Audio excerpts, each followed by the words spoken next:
Satu rumah semi permanen hangus, api muncul dari samping rumah.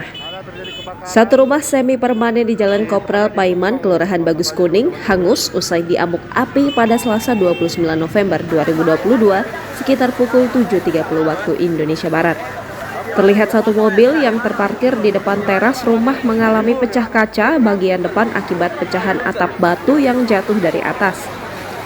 Rumah milik Kurniawati itu dilalap api yang berasal dari lantai 2 rumahnya. Api awalnya pertama kali diketahui oleh Martini, yakni tetangga korban. Kurniawati mengatakan mulanya api muncul dari lantai 2 rumahnya. Diketahui rumah tersebut dihuni oleh 3 kakak.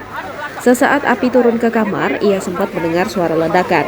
Martini yang merupakan tetangga korban melihat kejadian waktu api muncul.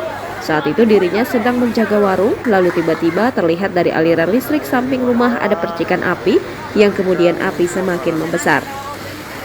Karena panik, saat itu pula Martini berteriak minta tolong sehingga warga sekitar pun berdatangan.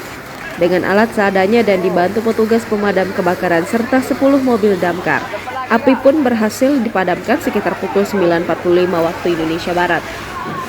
Kapolsek Pelaju AKP Firmansyah mengatakan untuk penyebab api dugaan sementara adalah korsleting listrik. Ia menyebut tidak ada korban jiwa dari peristiwa ini, hanya ada kerugian materi.